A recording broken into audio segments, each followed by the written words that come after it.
Buenas tardes a todas y a todos.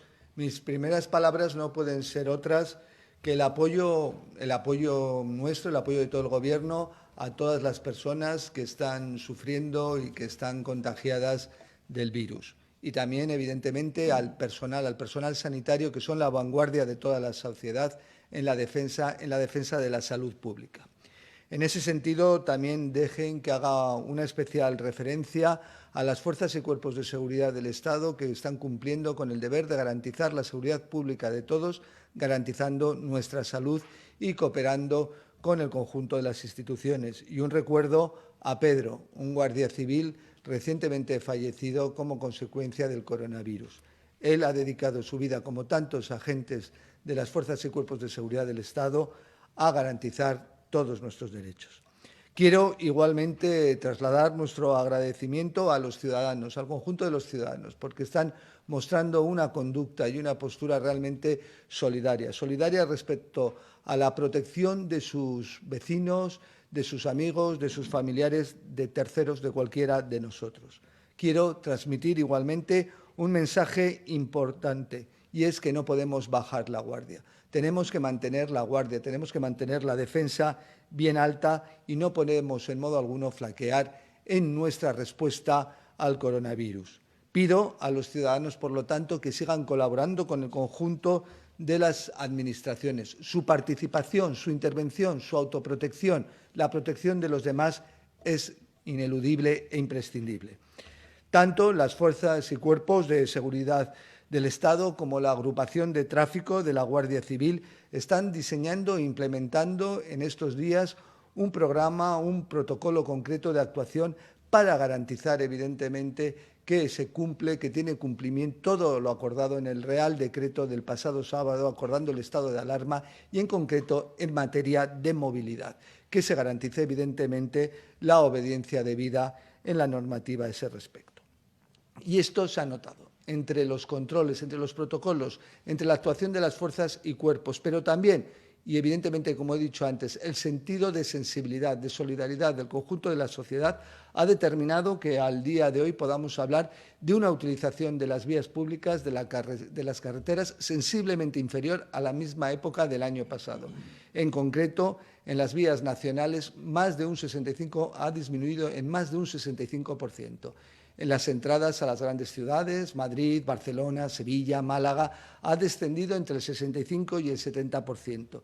Eso, evidentemente, habla mucho de la sensibilidad y acatamiento de la normativa. Pero, evidentemente, también hay insolidarios. También hay ciudadanos insolidarios, ciudadanos que no piensan en el resto, que no piensan en nosotros. Y, en ese sentido, la policía, la Guardia Civil, las policías autonómicas, las policías locales, han tenido, en primer lugar, que mantener una postura de pedagogía, de trasladar la pedagogía adecuada al conjunto de la ciudadanía ante una situación que verdaderamente era novedosa para todos. Pero una vez transcurrido el plazo que podemos decir razonable, pues se ha visto y nos vemos en la obligación necesaria y precisa de que la norma debe cumplirse. En ese sentido, puedo decirles que al día de hoy, entre todas las fuerzas y cuerpos, se han levantado más de 30.000 denuncias y han sido detenidos por desobediencia grave a los agentes de la autoridad más de 315 personas. En ese sentido, referir que todas las fuerzas y cuerpos de seguridad mantenemos una coordinación, un centro de coordinación entre la Policía Nacional, Guardia Civil, Policías Autonómicas, Mossos d'Esquadra, Ertzaintza, Policía Foral y policías locales. Aparte de controlar, como se están haciendo, control de la movilidad, estamos garantizando las fuerzas y cuerpos de seguridad del Estado, como no podía ser de otra forma, y de una forma eficaz, que el personal sanitario desarrolle la función tan esencial y principal estos días como es el de garantizar la salud pública en condiciones de seguridad personal ineludibles. Es un papel fundamental y esencial por parte de nuestras fuerzas y cuerpos de seguridad del Estado. También nuestras fuerzas y cuerpos de seguridad del Estado, en tal sentido, con las policías autonómicas y locales, están garantizando el abastecimiento necesario y preciso de todos los servicios y bienes de primera utilidad. Pero también estamos tomando medida de la situación, porque una situación de confinamiento de parte de la sociedad durante ya casi una semana determina que hay que hacer evaluaciones concretas que garanticen ese sentimiento de seguridad. En ese contexto se está implementando y modificando en la medida de lo necesario el protocolo de seguridad del mayor, de los mayores, de los más vulnerables, donde las policías, las fuerzas y cuerpos están realizando una labor esencial de sensibilización y de comprobación del estado de los menores. En ese sentido, tanto Guardia Civil como Policía Nacional, policías autonómicas, policías locales, hacen comprobaciones efectivas y directas en domicilios de personas vulnerables con el sentido de comprobar cuál es su situación, su estado y dando la protección necesaria y trasladando a las instituciones correspondientes lo necesario para garantizar. También, y permítanme que hoy tengamos que lamentar y condenar de la forma más drástica el asesinato de una nueva mujer víctima de la violencia machista, víctima de la violencia de género, Karina, en Castellón. Seguimos en la lucha y seguiremos en la lucha con todas nuestras energías y todas nuestras fuerzas. Quiero decir, y viene al caso, de que, consecuencia de esta misma situación, desde el Ministerio del Interior, en coordinación con las consejerías de Interior, se han implementado, y con el Ministerio de Igualdad, medidas tendentes a que el sistema Biogen se actualice y realizar un seguimiento efectivo y directo del conjunto de las víctimas con un riesgo medio, alto y extremo, como no podía ser de otro modo, realizando seguimientos, llamadas de toda índole. Nuestro objetivo es claro, es garantizar la salud pública y garantizar la seguridad de todos nuestros ciudadanos, de todas nuestras ciudadanas, que evidentemente se ven alteradas por esta situación tan especial a la que estamos haciendo frente todos. También destacar que en el ámbito de la protección civil también se ha constituido, como ya se indicó, el Comité Estatal de Coordinación, donde mantenemos un nivel absolutamente satisfactorio de coordinación con el conjunto de las comunidades competentes en materia de protección civil, desde la Dirección de Protección Civil y Emergencias del Ministerio. En ese mismo sentido, vuelvo a decir, la Dirección General de Tráfico está haciendo los controles, como he dicho al principio de esta rueda de prensa, en el sentido de garantizar la seguridad vial, en los términos de que en este fin de semana, evidentemente, quien realice algún viaje sea por las razones estrictas, necesarias y esenciales que el propio Real Decreto determina. Y ahí estaremos, evidentemente, para garantizarlo. Finalmente, y sin perjuicio del desarrollo posterior de las preguntas que se nos puedan realizar, también es importante hablar de instituciones penitenciarias. En el ámbito de instituciones penitenciarias se están tomando las medidas necesarias y precisas para garantizar la salud pública y la seguridad de los funcionarios de instituciones penitenciarias, que también desarrollan una función con una sensibilidad en estos momentos todavía mayor y de muchísima entidad.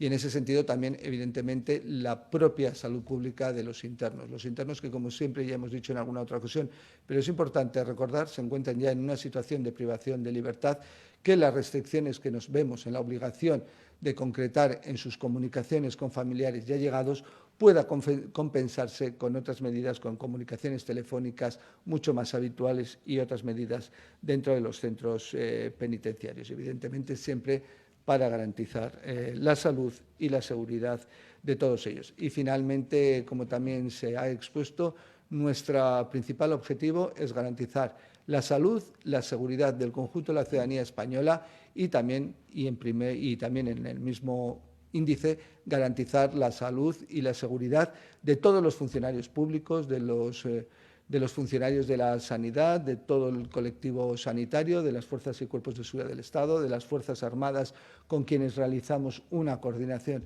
absolutamente ejemplar, como no podía ser de otra forma, y con funcionarios de las comunidades autónomas, donde evidentemente se está determinando que la coordinación y la eficacia únicamente es consecuencia, la eficacia, mejor dicho, es consecuencia de esa coordinación entre el conjunto de administraciones, la Administración central, la Administración autonómica y la administración local. Y en este caso, esencial la cooperación y la colaboración de la sociedad.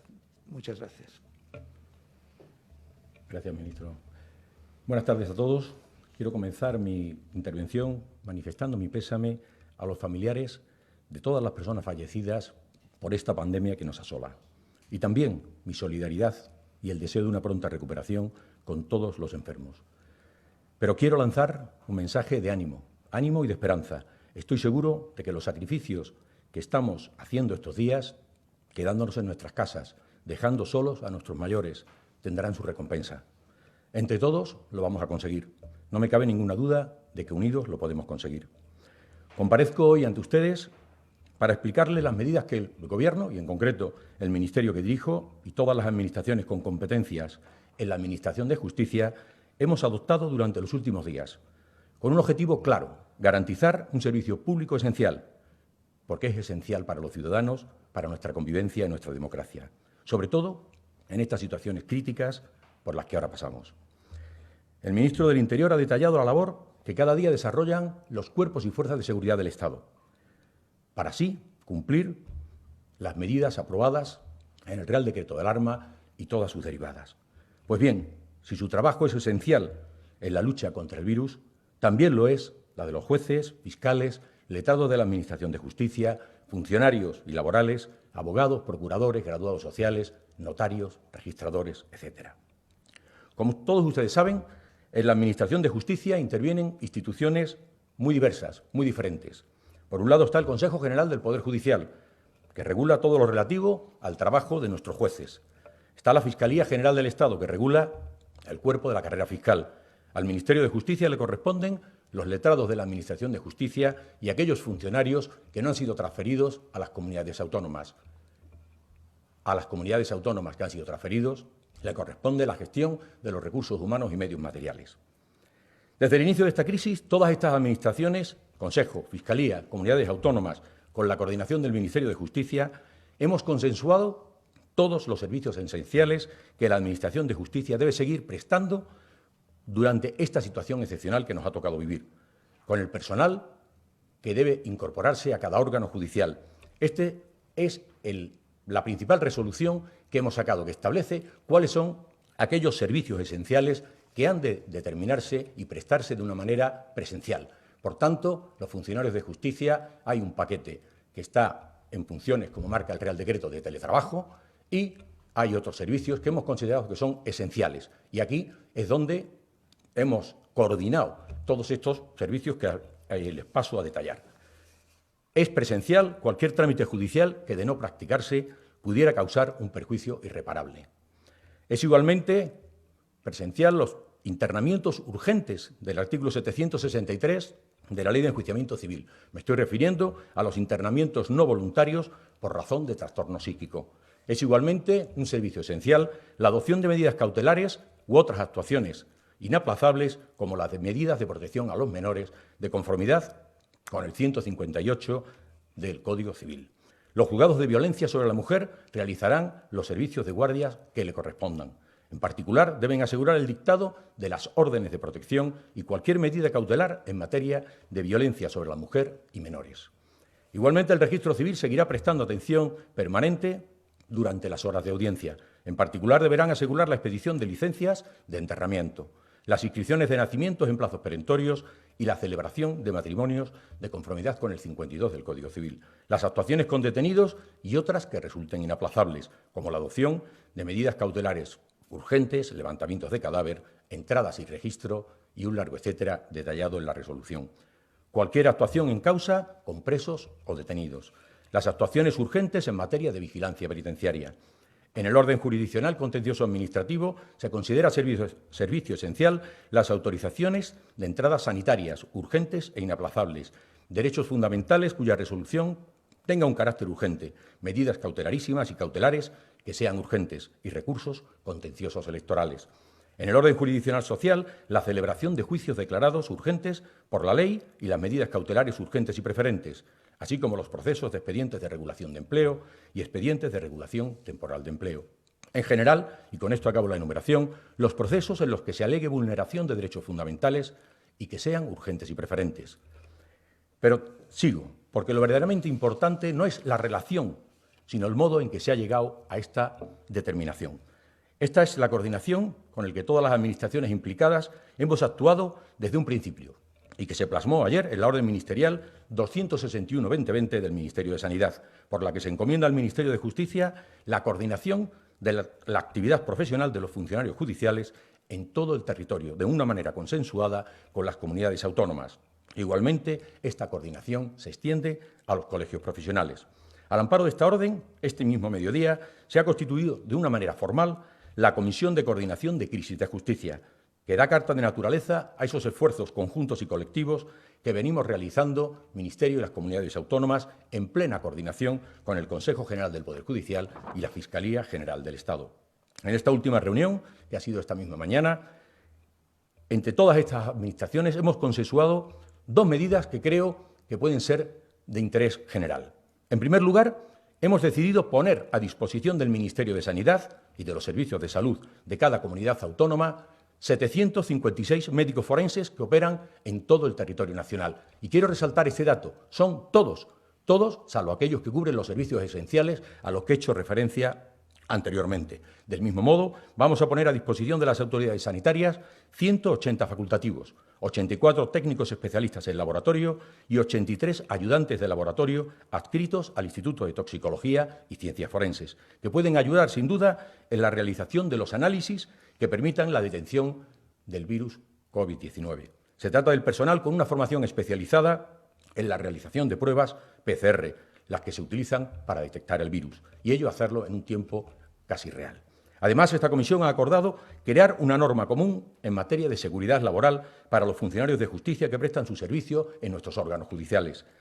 Las comunidades y el Ministerio nos hemos comprometido a enviar nuestras aportaciones durante este fin de semana y tener la regulación hecha el mismo domingo.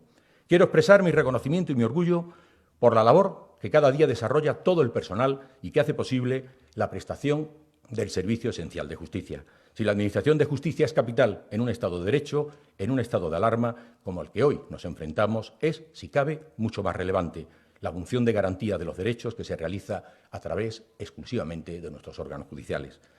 Todos reconocemos el trabajo de nuestros sanitarios, las fuerzas de seguridad, los trabajadores que garantizan el suministro de nuestros alimentos, los farmacéuticos o los del transporte. Quizás el trabajo de los operadores jurídicos no sea tan visible, y no lo sea tan visible en este momento. Sin embargo, como ministro de Justicia, no puedo sino reconocer la encomiable labor que en estos momentos tan difíciles para todos prestan los ciudadanos para garantizar sus derechos. Gracias.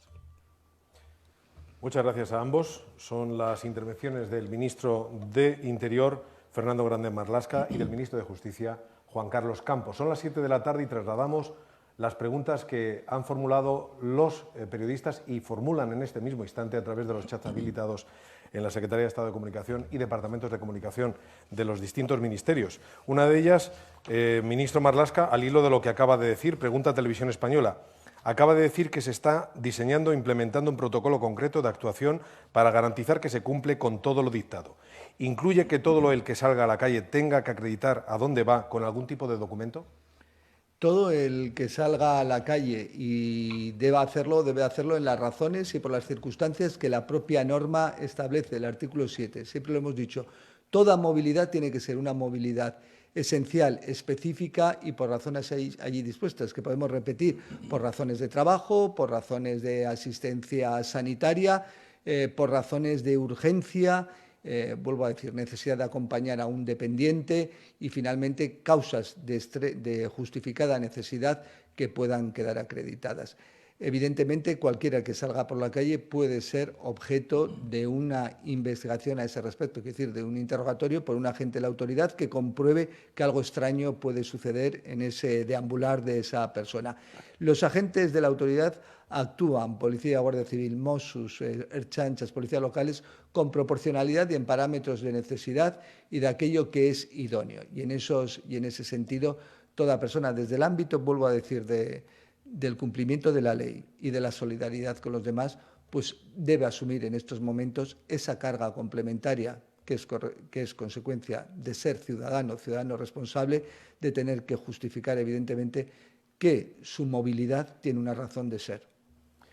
El Economista le pregunta al ministro de Justicia cómo está la situación de los juzgados tras la denuncia de que algunas comunidades han hecho planes para que los funcionarios se queden en casa y diversas asociaciones de jueces quieren no actuar hasta que no haya medios sanitarios preventivos en los juzgados. Bueno, yo distinguiría, en primer lugar, la primera parte de la pregunta, que hace referencia a la coordinación con las comunidades autónomas y la posibilidad de que alguna de ellas hubieran sacado una resolución diferente de esta a la que me he referido en mi intervención y que es consensuada. Bien, puedo decir que no existe ninguna resolución que se separe de esa resolución firmada la semana pasada y que establecía los servicios esenciales para todas. Es cierto que hemos tenido un debate que esta misma mañana hemos abordado ciertos temas, pero creo que podemos aseverar que hay una respuesta uniforme en relación a los servicios esenciales. En relación a las asociaciones, los sindicatos, es lógico, ahí tenemos una sensación de peligro todos, y es lógico, humana, y por tanto es lógico que en su libertad de expresión, en sus cometidos asociativos o sindicales, hagan ese tipo de reclamaciones. Se está abordando, hemos hecho esta misma mañana una previsión, no olvidemos que esta orden nace de sanidad, por tanto, ese es el frontispicio al que todos nos tenemos que mirar y, evidentemente, se observan en cada uno de los órganos, tanto la desinfección de las sedes como aquellas medidas que marca sanidad. ¿Por qué es que marca las medidas? Por tanto, distancias, higiene, etcétera, etcétera, etcétera. El uso de los EPI, etcétera, etcétera, etcétera. Pero creo que podemos contentar y decirle a la gente que hoy el Servicio Público de Justicia está dando un mensaje uniforme en todo el territorio nacional. Al ministro del Interior, TV3 le pregunta, el Gobierno de la Generalitat sigue insistiendo en un confinamiento total de la población en Cataluña, excepto para los servicios esenciales. Es decir, un confinamiento más severo, ya que no se permitiría ni siquiera ir a trabajar, que el que decreta el decreto de alarma del Gobierno del Estado. ¿Hay algún cambio de postura del Gobierno? Y en relación con las tareas de la unidad militar de emergencias en el aeropuerto y en el puerto de Barcelona, ¿se van a repetir? ¿Con qué periodicidad? ¿Qué otras tareas específicas para la situación que estamos viviendo tiene previsto desarrollar la UME en Cataluña y en otros lugares?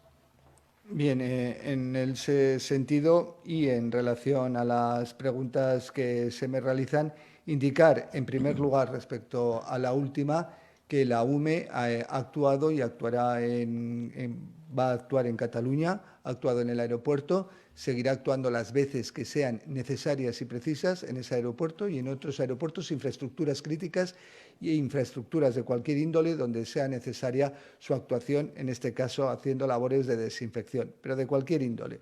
Vuelvo a decir, también próximamente lo hará en el aeropuerto de Loiu, en Bilbao, en los mismos términos que lo hizo y lo ha hecho en el aeropuerto del Prat y lo seguirá haciendo las veces que sean necesarias. Respecto a las medidas de confinamiento, las medidas de confinamiento que ha adoptado España son las más drásticas que se han adoptado en Europa. Son, si no las más drásticas, de las más drásticas que se han adoptado a nivel mundial.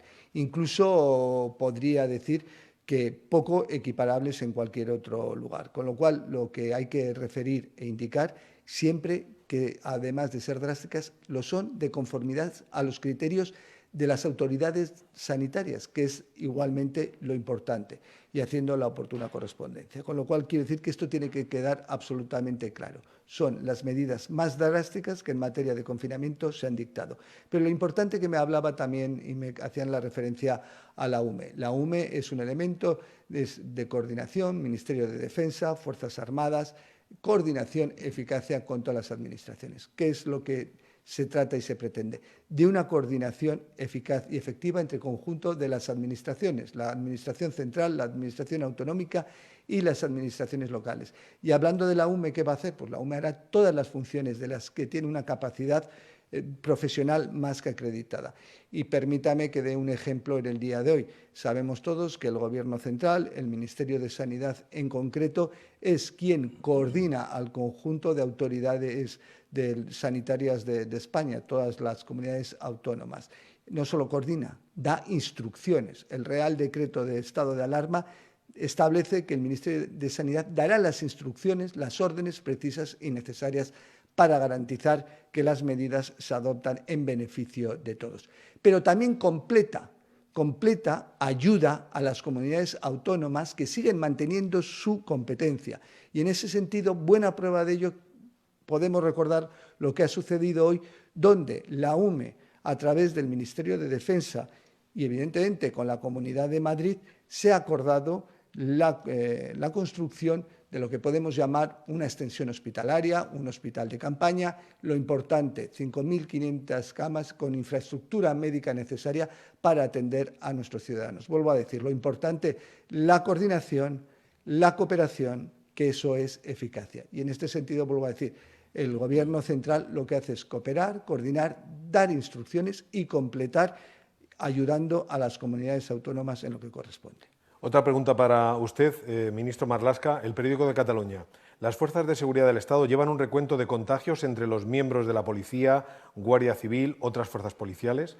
¿Podría decirnos cuántos hay y qué evolución lleva el contagio entre los agentes? Bueno, tienen un policía y Guardia Civil, que es el punto que puedo dar hoy el dato. Tenemos un contagio de 157 efectivos, policía y Guardia Civil. Completaré esa información, les trasladaré con el resto de fuerzas y cuerpos del Estado. Es evidentemente un índice de contagio ligeramente superior a lo que acontece en el resto de la sociedad, porque también hay que reconocer que realizan una labor, una función de riesgo importante. Están en contacto, quiero decir, con la sociedad, están en contacto mucho más que otros con el riesgo y, evidentemente, su confinamiento para garantizar nuestra seguridad no puede materializarse en los mismos términos. Y aquí volveré a aprovechar para decir a los ciudadanos, miren, cumplan la normativa, las instrucciones de las fuerzas y cuerpos de seguridad del Estado, porque ven que ellos no pueden autoprotegerse porque nos protegen bastante más. Y entiendan que si ustedes no cumplen la normativa, se impongan las sanciones que se deben de imponer. Y recordaré que al día de hoy se han impuesto 30.000 sanciones. No se imponen por imponer, se imponen por incumplimiento de la ley y, en este caso, por insolidaridad manifiesta. La Razón le pregunta al ministro de Justicia qué medidas piensa adoptar para garantizar que el servicio del turno de oficio pueda prestarse en condiciones de seguridad sanitaria. ¿Contempla autorizar la asistencia por videoconferencia o telefónica siempre que sea posible para minimizar el riesgo de contagios? Y una más, ¿se adoptarán protocolos para que sean puestos a disposición judicial los casos más graves, evitando que la mayoría de los detenidos permanezcan en riesgo en calabozos o durante los traslados? Bien, es una pregunta muy interesante que esta mañana en la Comisión de Coordinación, el Gabinete de Crisis que hemos montado, se ha abordado. A ver, estamos bajo el prisma de las autoridades sanitarias y, por tanto, son la observancia de todas esas indicaciones las que regulan los servicios esenciales y uno de ellos es, sin duda, el servicio de guardia, donde, efectivamente, hay intervenciones de letrados de estas categorías, es decir, de oficio o de justicia gratuita, y se prestan en las mismas medidas que establece la autoridad sanitaria. ¿De qué estamos hablando? Estamos hablando de la prestación de un servicio donde es un derecho fundamental lo que estamos garantizando. Y en este sentido habrá que adoptar todas las medidas para que puedan tener garantías la eficacia de ese derecho fundamental, que es la asistencia letrada. Y en este sentido estamos teniendo colaboración por parte del Consejo General de la Abogacía y a través de todos los colegios profesionales de procuradores y psicólogos, que son a los que afectan tanto la justicia gratuita como el turno de oficio, y poder abordar desde esta óptica la prestación de ese servicio. Puedo asegurar que se están observando todas las medidas marcadas por la autoridad sanitaria en relación a este servicio tan esencial. Pregunta Cibio para ambos, inicialmente para el ministro Grande Marlaska. Tal y como está redactada la ley, lo de ir de forma individual afecta a la circulación de personas, pero no a la circulación de vehículos. Aunque organismos como la DGT están diciendo que está prohibido ir más de una persona en un coche. Entonces, ¿pueden ir dos personas en un vehículo particular? Por ejemplo, en el supuesto de que acudan a trabajar y una de ellas no tenga carnet de conducir. Y para el ministro de Justicia, se ha planteado dudas en relación con las restricciones a la movilidad. ¿Se pueden hacer desplazamientos para llevar a los hijos de un hogar a otro cuando hay custodia compartida? Permítame que les vincule una pregunta que también realiza sobre esta cuestión Europa Press. Existe mucha confusión sobre el régimen de visitas de padres separados. En estado de alarma, ¿pueden los niños ir rotando de casa en casa en el caso de custodia compartida? ¿Pueden los padres o madres cumplir con el régimen de visitas pactado? Bueno, contesto la primera y dejo, evidentemente, como corresponde al ministro de Justicia, las otras dos, que realmente son interesantes.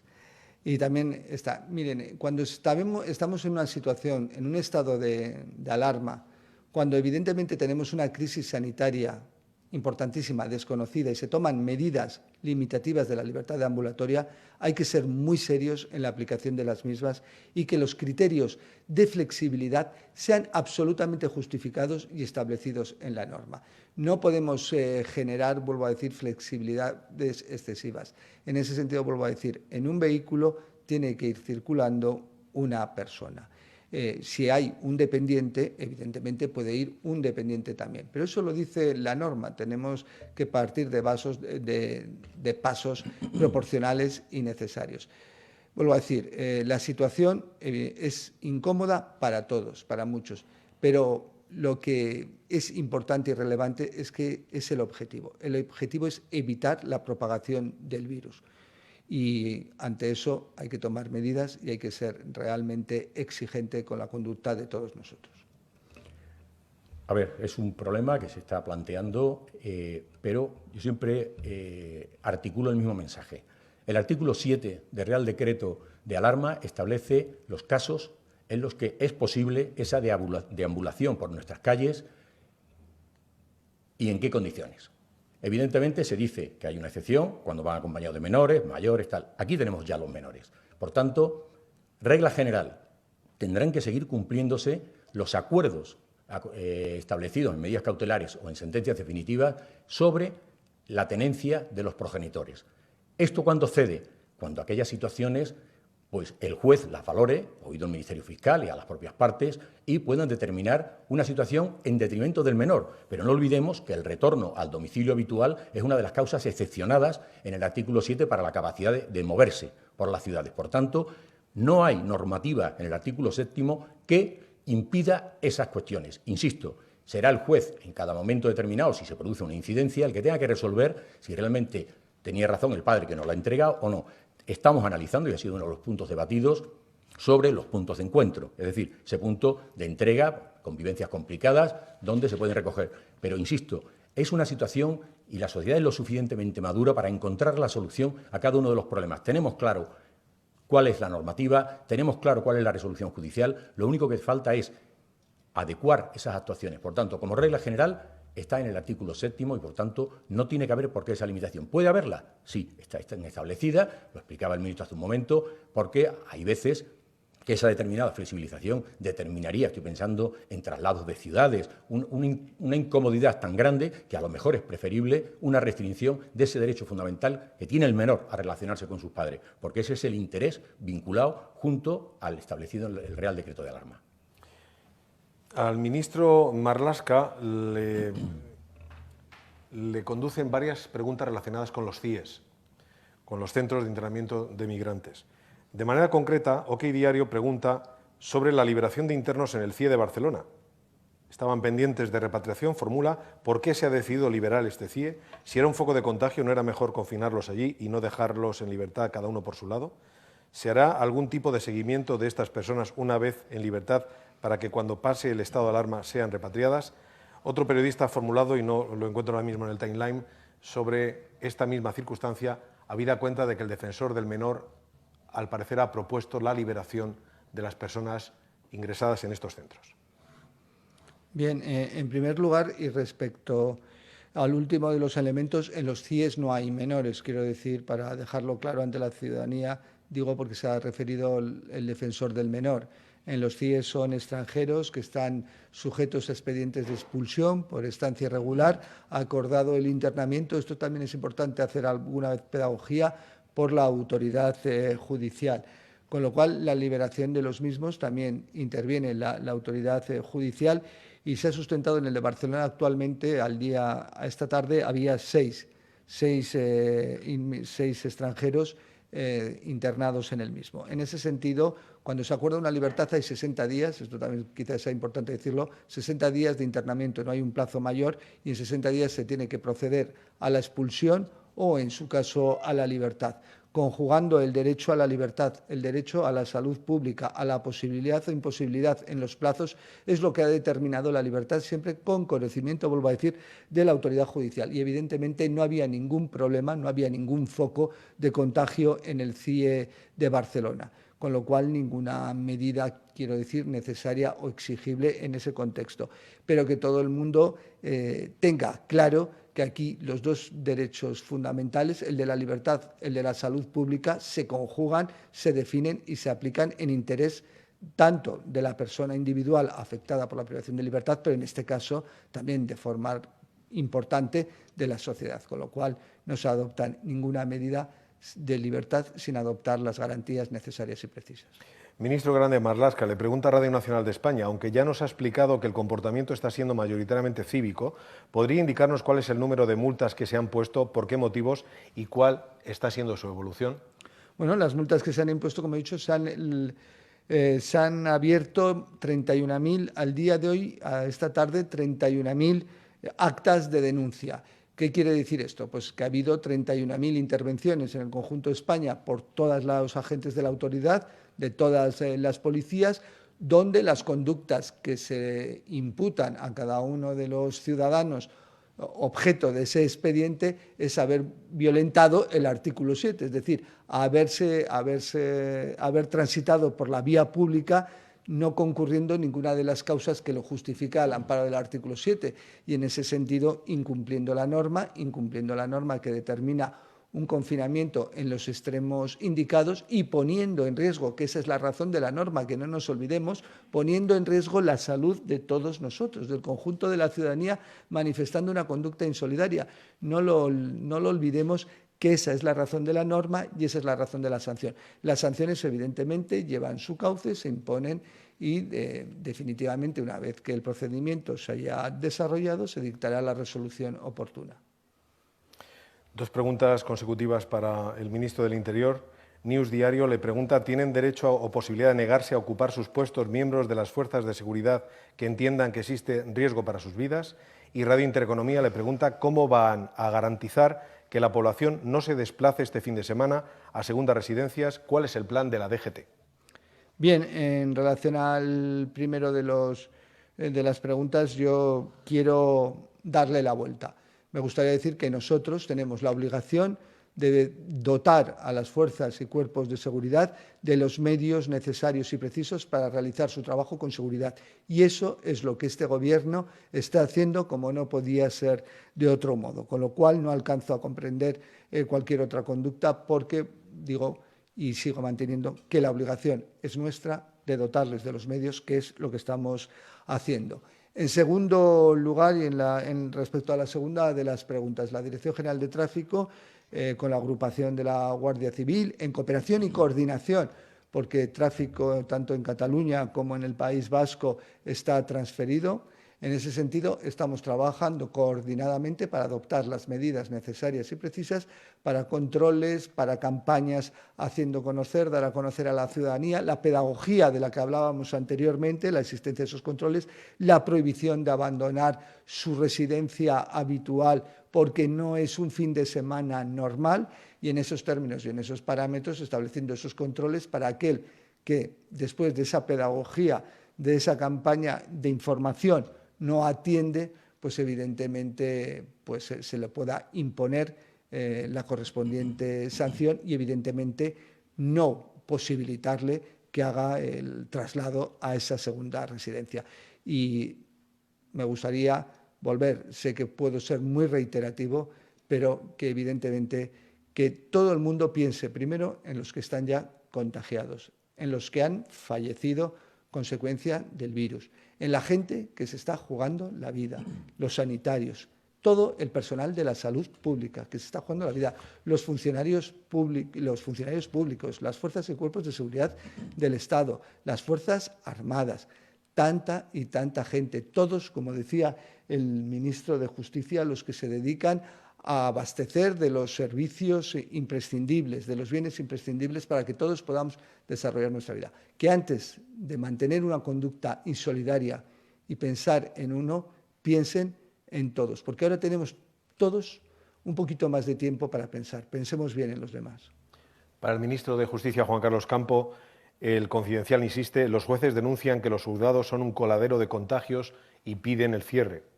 Están estudiando el parón de actividad. Alternativamente, ¿se va a proporcionar al personal de los juzgados material y medidas de protección de manera inmediata? Sí, vamos a ver, no se va a cerrar ningún juzgado. Existe una actuación concreta, coordinada sobre este particular.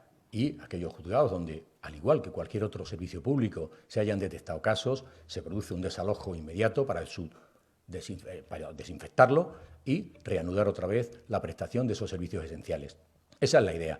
Yo quisiera, como decía el ministro hace un momento de Interior, darle la vuelta, porque le voy a decir algo que esta mañana hacía la reflexión.